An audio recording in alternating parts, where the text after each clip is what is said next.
네, 여러분 안녕하십니까? 저는 로열법무법인의 최정필 변호사라고 합니다. 반갑습니다. 네, 이렇게 그 강의에 불러주셔서 일단은 너무 감사드리고요. 최근 한 3월 달부터 시작해가지고 4월 달까지 거의 하루에 한 10통화씩 금소법에 대한 얘기를 너무 많이 받았어요. 그래서 이게 이제 새로 나온 법령이고, 그리고 대출하시는 분들뿐만 아니라 예금을 취급하시는 분들까지도 적용되는 법률이라서 요거는 꼭 한번 강의를 해서 좀 이렇게 많은 내용들을 좀 다뤄봤으면 좋겠다라는 생각에 이 주제를 선택하게 됐습니다. 예.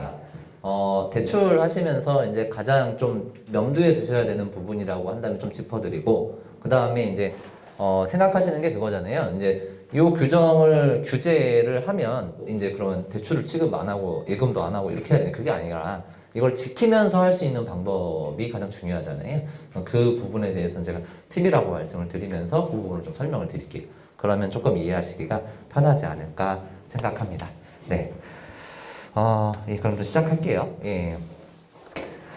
금융소비자보호법은 2020년에 처음 이제 얘기가 나왔습니다. 이제 금융 소비자에 관한 이제 일련에 있는 내용들을 통합해서 좀 만들자라는 논의가 국회에서 조금 있었고요. 근데 이제 지금까지는 그럼 어떻게 규제해 왔냐면 그 신협을 이제 관장하고 있는 금융이나 아니면 금감원 같은 데에서 규제를 이제 하게 되면 그 규제가 신협에 있는 여신업무방법서에 녹아들든지 아니면은 중앙에서 이제 일괄적으로 지침을 내려가지고 이제 수범자인 금융기관을 통해서 이제 그렇게 이제 제도가 운영되어 왔었어요. 근데 이제 이게 법률로 만들어지게 되면 수범자가 전체 국민이 되고 전체의 이제 신협이 따라야 되는 내용들이 되기 때문에 조금 이게 그런 규제보다는 훨씬 더 강하다라고 생각을 하시면 됩니다. 실제로 이 규제에는 감독에 대한 내용뿐만이 아니라 형사처벌에 관한 내용들도 굉장히 많이 들어와 있어요. 그래서 그 내용들이 들어와 있기 때문에 법으로 격상된 규제다 이렇게 좀 보시면 좀 편할 것 같습니다. 근데 이제 이 규제에서 이제 공포 1년 경과 규정하고 1년 6개월 경과 규정이 있어서 지금 2021년 기준으로 3월 25일 시행된 것들은 다 적용되고 있고요.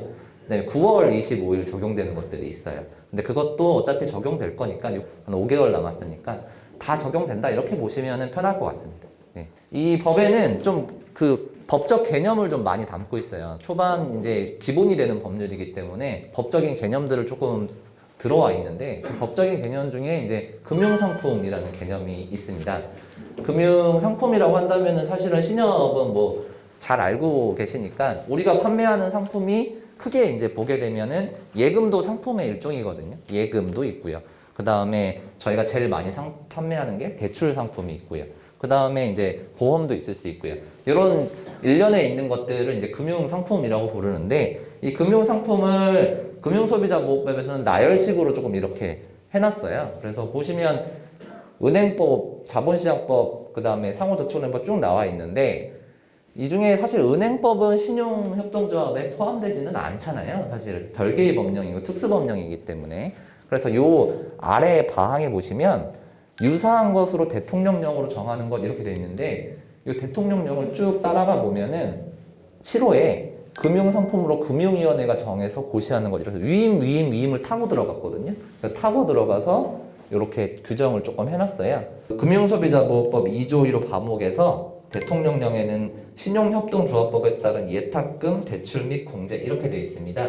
근데 여기서 대출 및 공제는 이해가 가는데 예탁금 같은 경우에는 조합원이 되시는 거잖아요. 신용협동조합에서. 그래서 예금은 어디 있냐? 그래서 넘어가시면 위원회에 아까 보셨듯이 이렇게 그 금융소비자로부터 금전받고 장래에 금전에 따른 이자로 지급하기는 계약 이렇게 돼 있어서 결론적으로 말씀을 드리면 다 적용된다. 이렇게 생각하시면 됩니다. 금융상품에는 신용협동조합이 하는 예금, 대출, 예탁금, 공제가 다 적용된다. 그러니까 금융상품에는 다 포함된다. 이렇게 이해하시면 이걸 다 이해한 게 됩니다. 그 다음에 이제 금융상품 판매업자인데요. 금융상품 판매업이란 이익을 얻을 목적으로 계속적, 반복적 방법으로 하는 행위로서 어느 하나에 해당하는 행위를 말한다. 이렇게 얘기를 하면서 계약을 체결을 업으로 하는 것을 말한다 이렇게 돼 있거든요. 그래서 계약 체결 안에 지속적으로 반복적으로 하는 것들이 포함되어 있기 때문에 금융상품 판매업에 당연히 예금과 대출을 취급하는 것도 포함되게 됩니다. 그럼 금융상품 판매업자는 어떻게 되냐라고 해서 금융상품 판매업자는 대통령령이 정하는 금융관계 관련 법률에 따른 사람이다 이렇게 되어 있는데요. 그 금융관계 법률의 위임 중에 시행령에 보시면 신용협동조합법이 들어가 있습니다. 그래서 여기까지 이제 다뤄보게 되면 기억하셔야 될 게 요점만 말씀드리면 금융소비자보호법 안에 규율 대상에 신용협동조합이 포함된다 이렇게 이해하시면 되고 금융상품에 신용협동조합이 판매하는 예금, 예탁금, 그 다음에 대출, 공제가 포함된다 이렇게 이해하시면 요점이고 그 다음에 금융상품 판매업자의 신용협동조합이 해당이 된다 이렇게 이해하시면 됩니다. 결론이 이거예요. 그 다음에 이제 금융회사랑 금융회사 등이 있는데요. 요거는 뭐가 다른가 이렇게 생각이 드는데 조금 달라요. 그런데 이렇게 이해하시게 되면은 신용협동조합의 중앙의 신용사업 부분 이렇게 떼놨거든요. 그래서 금융회사에는 신용협동조합 중앙회의 신용사업 부분이 포함이 되는데 금융회사 등에는 포함이 안 돼요. 그러니까 금융회사 등에는 더 넓은 개념인데 금융회사에는 신용협동조합의 신용사업만 포함된다. 이렇게 이해하시면 됩니다. 뭐 별 차이는 없습니다. 왜냐면 뒤에가 금융회사 등으로 다 규율하고 있어가지고 주체를 금융회사랑 금융회사 등을 구별하는 게 뭐 그렇게 큰 문제는 아닐 것 같은데 이렇게 구분을 해놨어요. 정의에서. 그것만 좀 이해하시면 될 것 같고요. 자, 그러면은 결론적으로 신용협동조합이 이번에 포함됐다라고 생각하시면 되는데 그러면 이제 빠지는 데도 있냐라고 말씀을 드리면은 사실 농협이 좀 빠져 있고요. 새마을금고가 빠져 있습니다.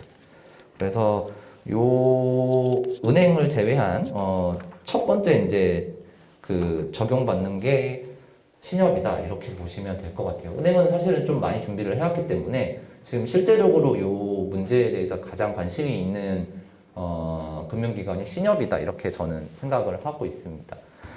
그래서 요 부분에 있어서는 신협이 조금 많은 준비를 조금 하는 게 좋겠다라는 생각이 듭니다. 네. 그러면 이제 이 규율 대상에 포함되면 뭐 소비자야 뭐 권리들을 쭉 나열하고 있으니까 그렇다 치고 우리는 이제 어떤 내용들을 규율을 받는가 그것들을 조금 살펴보도록 하겠습니다. 먼저 이제 16조에서 보시게 되면은 금융 상품 판매업자들을 영업행위 이제 일반 규칙이라고 해서 13조에서는 해석 기준이라고 나와 있거든요.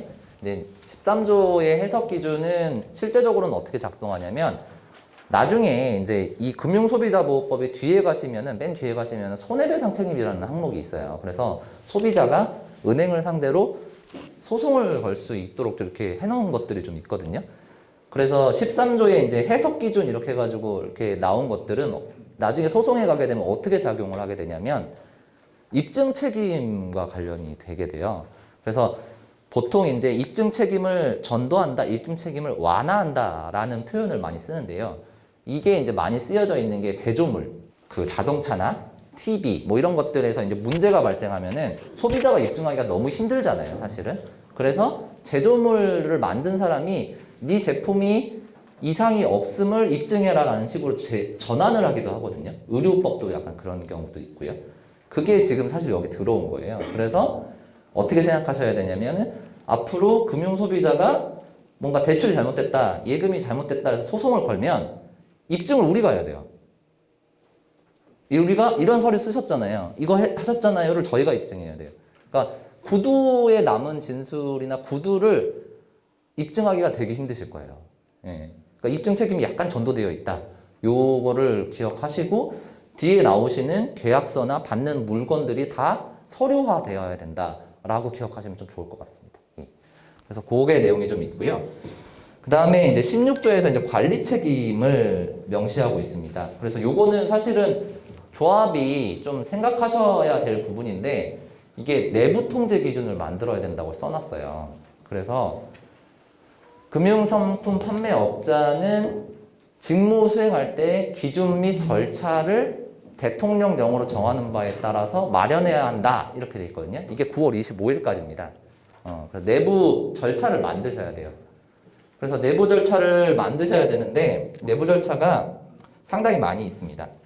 주된 거 좀 보시면 임직원이 업무 수행할 때 준수해야 하는 기준 및 절차도 마련해야 되고, 사망 보시면은 의사결정기구를 만들어야 되는데 이 의사결정기구는 다행히 그 마지막에 비고란에 보시면 최근 사업연도 말에 현재 자산 총액이 7천억 미만인 신용협정조합에 대해서는 적용하지 않는다라고 되어 있어서요.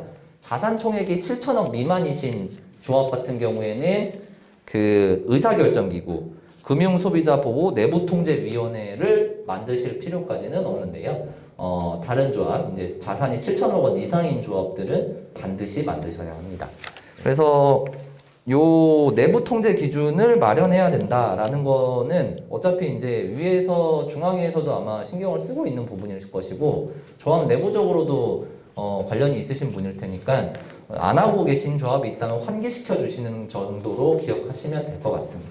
그 다음에 이제 금융상품 유형별 이제 규제인데요. 이 부분이 제일 중요합니다. 사실 이제 판매하실 때 이제 개인 소비자 만날 때 이제 하셔야 되는 부분이라서 적합성의 원칙부터 보겠습니다. 그러니까 금융소비자보호법에서 제17조에서 적합성의 원칙이라고 해서 쭉 나열하고 있는데요. 첫 번째가 뭐냐면 일반 금융소비자 여부를 확인해라 라는 내용이 있습니다.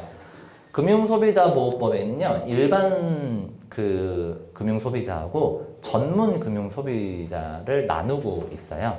그래서 일반 금융소비자에 해당하는 경우에만 아래에 있는 규정들을 적용해서 해야 되는 의무들을 쭉 나열하고 있거든요.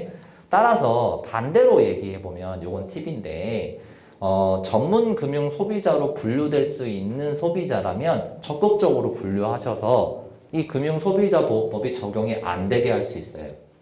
네, 그러니까 전문 금융 소비자에 해당하면 적극적으로 전문 금융 소비자로 안내를 해드리고, 물론 물어봐야죠. 일반 금융 소비자로 대우를 받으실 건지 전문 금융 소비자로 대우를 받으실 건지에 대한 내용인데, 전문 금융 소비자에 해당이 됨에도 불구하고 일부 금융 소비자로 분류해서 나머지 있는 법령들을 다 적용할 필요가 없잖아요. 번거롭기도 하고. 그렇게 된다면 이제 전문 금융 소비자는 전문 금융 소비자로 빨리빨리 분류를 해주셔야 하기가 좀 편하다라는 게 팁입니다.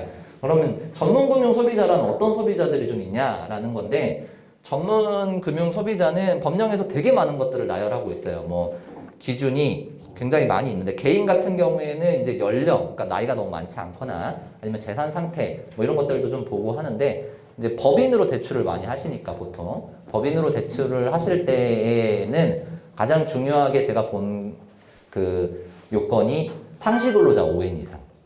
요게 되면은 한 번쯤 전문금융 소비자로 분류를 하는 거를 고려해 보셔라 라는 내용입니다. 예. 그러니까 상시근로자 5인 이상인 데들은 꽤 있잖아요, 사실. 그죠? 물론 그 외에 있는 게 뭐 상장법인일 경우 뭐 이런 것들이 있는데, 뭐 상장법인을 저희가 대출하기는 좀 쉽지 않은 부분이 있으니까 그 부분을 좀 기억하셨다가 일반 금융 소비자 말고 전문 금융 소비자로 분류될 수 있으면 적극적으로 하셔라. 그러면 뒤에 있는 내용 다 적용 안 됩니다. 예, 그거 하시고요. 그 다음에 17조 2항에서는 권유할 때 확인, 징구, 유지, 관리 의무 이렇게 되어 있는데요. 읽어보면 금융상품 판매업자 등은 일반 금융 소비자에게 다음 각 호의 금융상품 계약의 체결을 권유하는 경우에 면담, 질문을 통해서 정보를 파악하고 서명을 받고 기명 날인, 녹취, 그 밖에 대통령이 정하는 방법으로 확인을 받아 이를 유지 관리하여야 한다. 그렇게 됐거든요. 어려워졌죠. 예. 물론 신협도 많은 대출 서류를 만드시고 그 서류들을 매번 사인을 받으시기 때문에 대비가 되어 있는 부분은 있는데, 여기서 이제 가장 중요한 부분은 제가 이제 실무에서 얘기를 좀 대출 담당자들이나 예금 담당자들하고 여쭤보면은 서명, 기명, 날인 뭐 이렇게 계약 서류 쓰는 거야. 다들 하시니까 큰 문제는 없는데, 이 앞에 있는 면담 질문을 통해서 정보를 파악하라는 부분은 사실 잘 안 하는 부분이거든요. 예, 물론 그 서류를 제출해 주세요라고까지는 하지만 면담이나 질문을 통해서 사실 물어보시지는 않잖아요. 잘 대출 취급하실 때.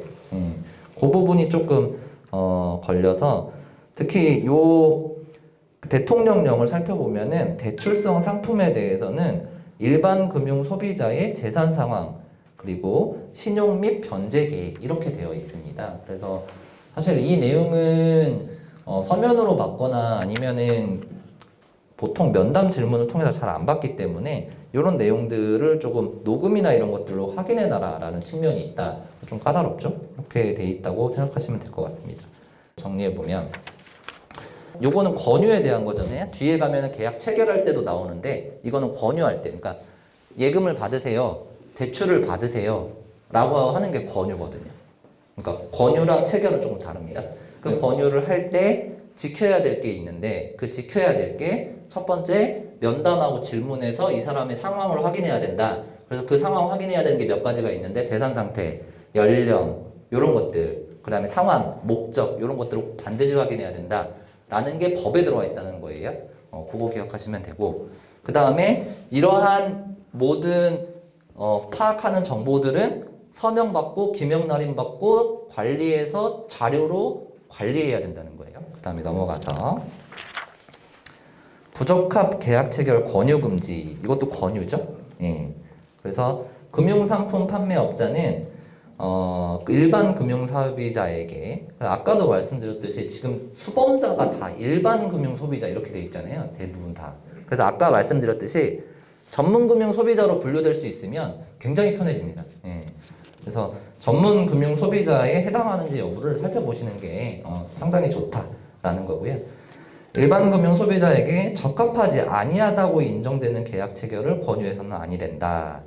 되게 포괄적이죠. 어떤 게 적합한지 적합하지 아니한지에 대한 기준을 대통령령으로 다시 위임하고 있어요.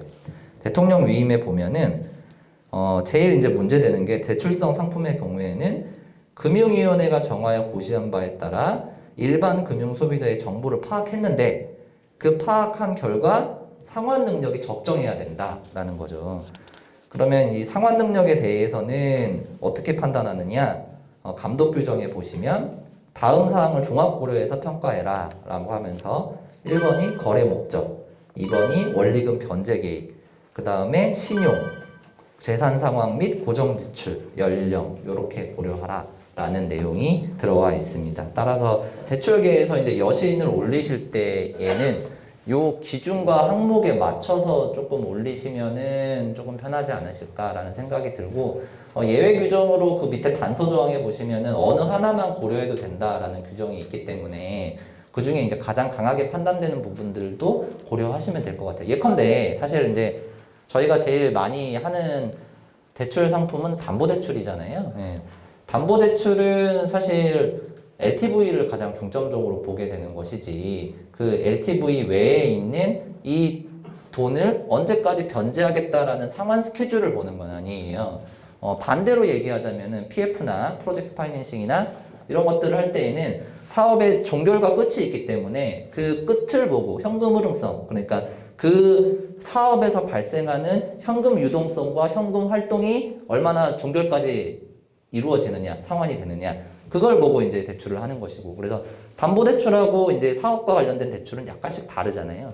그렇기 때문에 이 담보대출과 관련해서는 LTV, 즉 얼마나 담보 가치를 가지고 있는가가 훨씬 더 중요하고, 그에 반해서 상환, 그러니까 이자를 납부할 능력 외에 원금을 언제까지 갚을 것인가는 그다지 중요하지 않단 말이에요. 그래서 그런 부분들도 녹아서 이쪽에 이제 들어갈 수 있다라는 여지를 남겨뒀다라고 생각하시면 될 것 같습니다. 네. 네, 그 다음에 적정성의 원칙 보겠습니다. 요거는 앞에는 적합성이었잖아요. 근데 적합성의 원칙이라고 네이밍을 지은 거는 왜 그랬는지는 잘 모르겠어요. 근데 왜 그랬는지는 모르겠지만 제가 이름을 짓는다고 한다면은 사실 이제 수범자가 이해하기 편해야 되니까 사실은 권유할 때의 주의할 점, 뭐 이 정도가 가장 적당하지 않나. 적합성보다는. 근데 뒤에 거 있는 적정성은 계약 체결하실 때 유의사항이에요. 그러니까 우리가 이제 예금 계약서, 대출 계약서, 뭐 혹은 뭐 PF 하실 때는 이제 대출과 관련한 부속 서류 이런 것들 받으실 때의 문제거든요. 동일합니다. 원칙은 동일해서 계약을 체결할 때 대통령령으로 정하는 보장성, 투자성 상품에 대해서 일반 소비자에게 계약 체결을 권유하지 아니하고 금융상품 판매 계약을 하려는 경우에는 면담, 질문 등을 통해서 다음 각호의 구분에 따른 정보를 파악해야 된다. 소비자가 오면 그 소비자의 면담과 질문을 통해서 정보를 파악해라. 정보를 파악한 다음에 그 정보를 토대로 너네가 이제 대출이나 예금을 했을 때의 상환 능력이나 이런 것들을 고려하고 그 고려했을 때 부적합하면은 권유하지 마라. 체결하지 마라. 이렇게 프로세스가 짜져 있어요. 전체적으로 보면. 그래서 그렇게 보시면 되고요.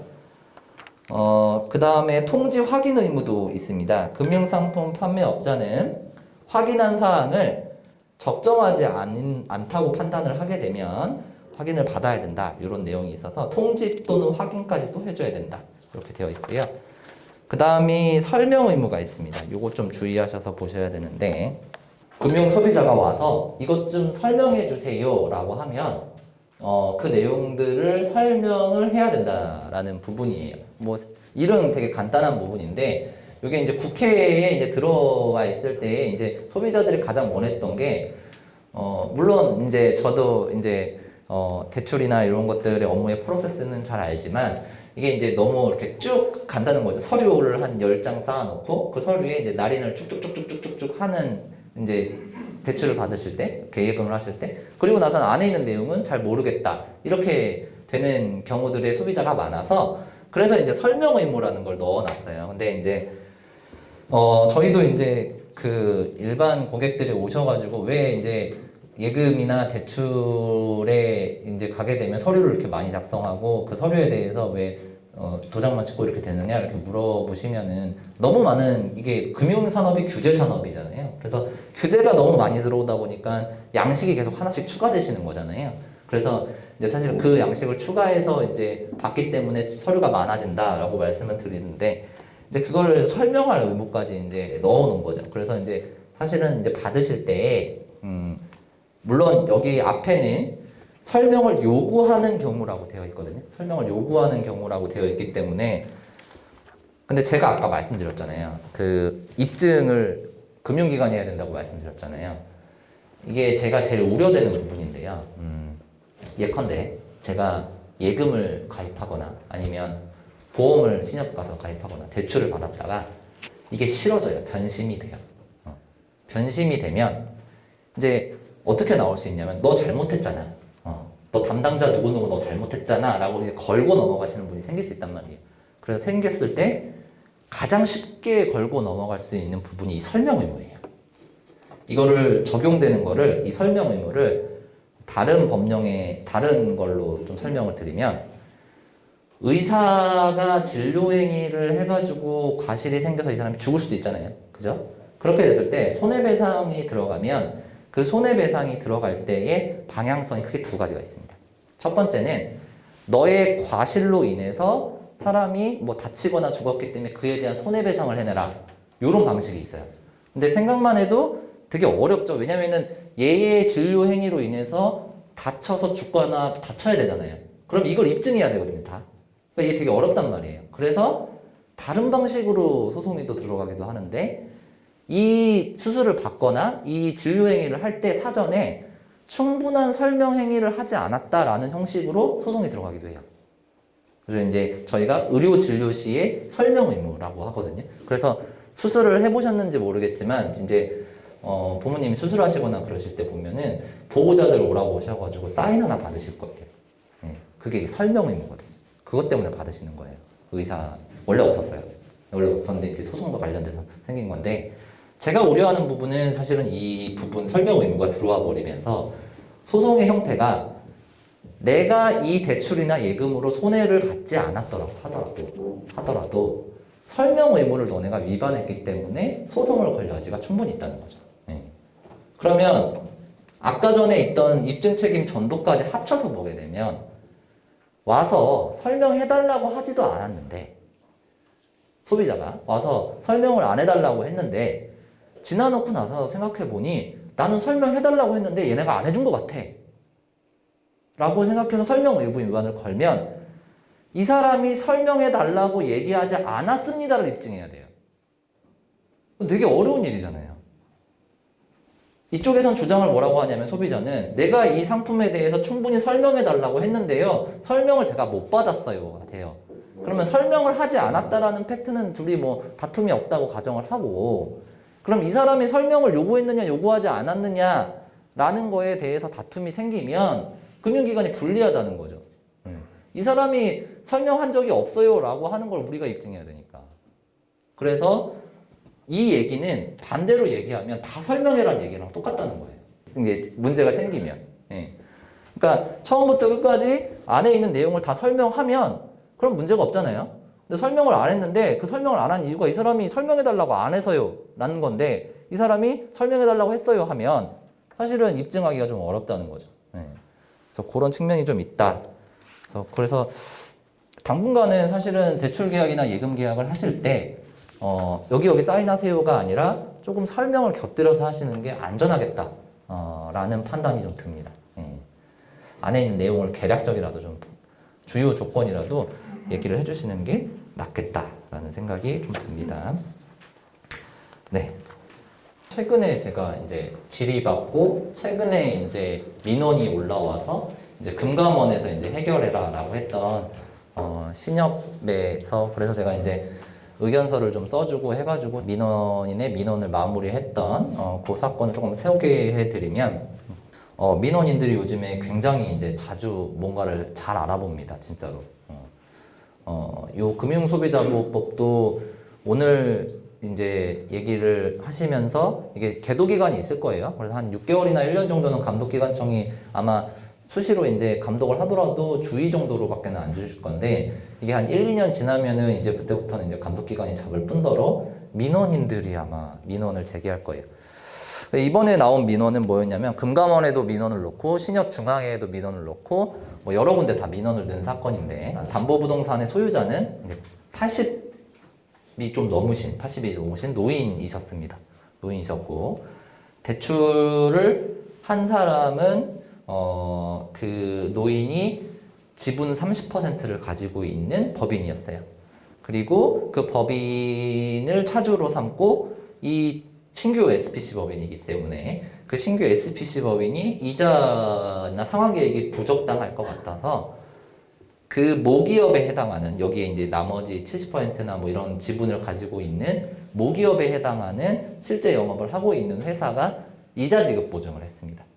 그래서 이자 지급 보증을 하고 둘 사이에서는 공동의 투자 계약을 맺었어요. 그러면 자금 흐름은 차주인 SPC에게 돈이 쏴지고요. 그 SPC에서 쌓인 돈이 다시 공동사업자인 아까 말한 모기업으로 넘어가게 되고 그 모기업이 그걸 활동을 해서 번 돈으로 이 공동의 이익 분배 비율이 달라지게 되겠죠. 그렇게 해서 달라지고 이 담보를 제공한 사람은 이 이익을 분배받는 그런 구조였어요. 이제 그런 구조였는데 이 노인의 아들이 자신의 아버지가 가지고 있는 토지가 담보로 제공된 것을 보고 자기 거잖아요. 이제 돌아가실 텐데 그거 딱 상속받아서 이제 팔고 자기 이제 인생 편하게 살 것 같았는데 뭐 담보가 돼 있잖아요. 그래서 결심을 하죠. 어떻게 결심을 해야 되겠어요? 이 계약을 무효로 돌려야겠다라고 생각을 하죠. 그래서 이제 민원을 이제 계속 제기하는 거예요. 이 계약은 첫 번째로 노인을 상대로 뭐 다 결탁하여 된 대출이다. 그래서 금융기관도 적정한 그 검토를 거치지 않았고 따라서 이런 문제들이 있어서 이 대출은 무효다. 이런 식으로 가고 싶은 거예요. 느낌상은. 그래서 이제 금감원에도 민원을 넣고 뭐 여기저기 다 민원을 넣는 거죠. 근데 이제 당시에 이제 저가 계약 체결을 하고 이제 약정서를 쓸 때 보시면 굉장히 정정하셨습니다. 굉장히 정정하시고 이 자부심이 엄청나셨어요. 내가 뭐 어릴 적 때 뭐도 하시고 내 대표고 이러면서 말도 잘 하시던 분이어가지고 뭐 첫 번째 뭐 나이가 많이 들었다는 사정만으로 계약이 무효가 되지는 않습니다. 우리나라 법제에서 연령과 관련된 제한은 성년 후견인 제도가 운영되고 있는데요. 이제 성년 후견인 제도, 뭐 후견인 제도는 법원의 허가를 받아야만 돼요. 그래야 이제 그 사람의 의사 능력이 제한되거든요. 그런 상황은 아니었기 때문에 그건 문제가 없는데 아들의 입장에서 가장 주장하고 싶었던 내용이 설명을 안 했을 것이다 였어요. 설명도 없이 이 법인이 SPC를 새로 만들어가지고 이제 둘이서 공동사업을 했는데 이것도 속은 거고, 그래서 그 내용을 설명하지 않았다라는 걸로 이제 구체적으로 몰아갔어요. 이제 제가 의견서로 답변할 때는 그 대출이 나갔을 때에는 이 금융소비자보호법이 시행됐던 때가 아니고, 그 전에 있던 규정에 비추어 봐더라도 설명 의무의 대상이 여기서부터 여기까지이기 때문에 그 설명이 충분히 이루어진 이상 문제가 없는 대출이었다라고 해서 의견서를 작성을 했었는데요. 만약에 이제 이게 들어온 지금 상황에서의 문제를 삼는다면은 제가 보기에는 빠져나가는 게 되게 녹록지는 않아요. 많은 것들을 설명해야 되고 연령이 그 심의서에 담겼는지도 불분명. 사실 연령을 대출 심의 넣을 때 넣지는 않으시잖아요, 그죠? 그죠? 연령에 대한 판단 기준을 넣지는 않기 때문에 그런 부분들이 조금 있었다. 계속 볼게요. 금융상품 판매업자는 설명에 필요한 설명서를 제공하여야 한다. 설명서를 제공해야 합니다. 그 설명서는 예금성 상품이나 대출성 상품에 대해서 실제와 이제 설명한 내용이 같다라고 확인한 경우에는 예외적으로 설명서를 제외할 수 있다. 이렇게 돼 있고요. 설명서는 서면교부, 우편, 전자우편, 휴대전화 이렇게로 나누어서 주어라. 이렇게 돼 있고요. 그래서 설명서는 지금도 양식으로 사용하시고 계신 걸로 알고 있거든요. 그래서 근데 이제 조합마다 약간 틀리시긴 하는데 설명서를 직접 주시는 데도 있고 안 주시는 데도 있다고 저는 들었어요. 그래서 설명서는 뭐 주셔도 상관은 없을 것 같습니다. 그 다음에 중요한 내용인데요. 계약서 제공 의무가 들어왔습니다. 이것도 제가 좀 리서치를 해봤는데 계약서를 주시는 조합이 한 절반 조금 넘는 것 같고 안 주시는 조합이 한 절반 정도 되는 것 같아요. 반반 정도인 것 같거든요. 우리는 안 줘요 이렇게 얘기하시는 조합들도 상당수 제가 들었었거든요. 근데 지금 이게 계약서를 제공하도록 되어 있어요. 지체 없이. 그러니까 그 날이라는 거죠. 사실 계약 체결한 날. 저희가 이제 흔히 이제 PF를 하거나 약정을 하거나 그렇게 해서 이제 법무법인에서 약정을 하면 이제 그날 저희는 원칙적으로 스캔본을 해서 그 대주하고 차주하고 당사자들한테 이제 배포를 하니까 그거는 이제 큰 문제가 아닌데 이제 개인 소비자한테 이제 대출 계약 체결하시거나 예금 계약 체결하실 때에는 한 장짜리 신협 양식에 있는 계약서 있잖아요. 그거에 사본을 하셔서 제공해 주시는 게 좋습니다. 요게 들어와 있기 때문에 그거는 어려운 내용은 아니기 때문에 사실은 번거로우시더라도 요거는 지키시는 게 좋겠다라는 거고요. 농협도 지금 계도 기간인 걸로 알고 있고 농협도 지금 다 시행하고 있습니다. 은행은 한 3년 전부터 했어요. 3년 전부터 시행하고 있거든요. 그래서 요 까먹지 마시고 예금 하시는 분들도 까먹지 마시고 뭐 예금 계약서 있으시면은 그 예금 계약서 나눠주셔라 라는 내용입니다. 예금 계약서가 없는 데들도 있더라고요. 그래서 없으신 데는 큰 문제는 아니고. 그래서 이 계약서 제공 의무가 이번에 들어온 것 중에 조금 유의하셔야 될 상황. 요거 이제 사실 안 주시면은 이게 빠져나갈 구멍이 사실 잘 없어요. 그냥 주시면 되는 건데 복사해가지고 주시면 되는 건데 요게 들어왔다라는 거고요. 그다음에 이제 불공정 영업행위로 넘어가겠습니다.